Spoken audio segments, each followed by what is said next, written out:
Bonjour, Sharif Majdalani. Je suis écrivain et romancier, et professeur à l'Université Saint-Joseph de Beyrouth.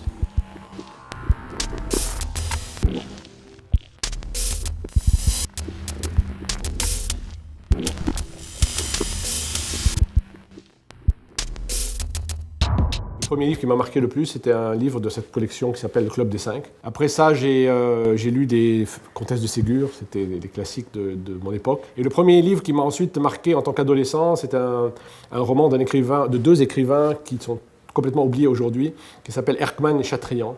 Et c'est un livre qui s'appelait Le Conscrit de 1813, qui racontait l'histoire de la campagne de Russie sous Napoléon. Mais sinon, je lisais aussi beaucoup de bandes dessinées, et notamment les divers numéros du journal de Tintin. Mais ça m'a beaucoup marqué.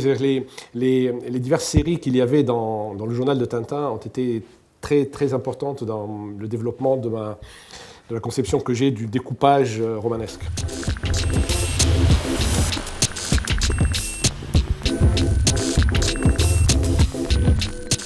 À part les derniers livres où je parle de la période récente, notamment de la fin de la guerre civile libanaise, dont je me rappelle parfaitement, les autres romans parlent.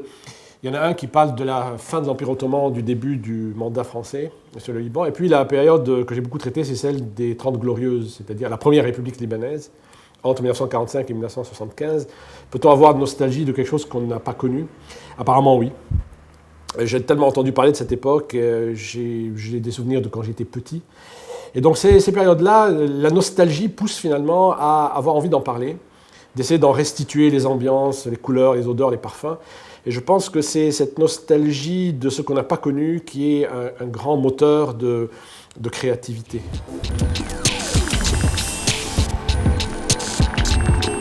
C'est évident que chaque culture produit une langue, mais qu'après ça, la langue devient l'objet de tout ce qui la parle.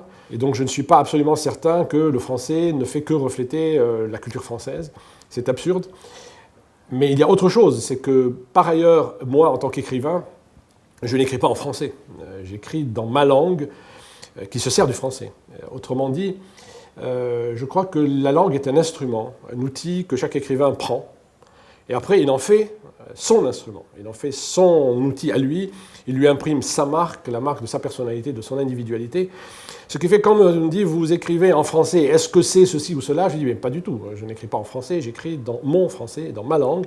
Je prends le français et j'en fais ce que je veux, exactement comme n'importe quel écrivain de langue arabe prend l'arabe et en fait ce qu'il veut.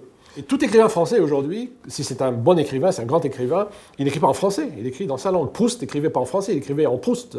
Claude Simon écrivait en Claude Simon, et aujourd'hui je pense qu'un écrivain américain comme Cormac McCarthy, il n'écrit pas en anglais, il n'écrit pas en américain, il écrit dans la langue de Cormac McCarthy.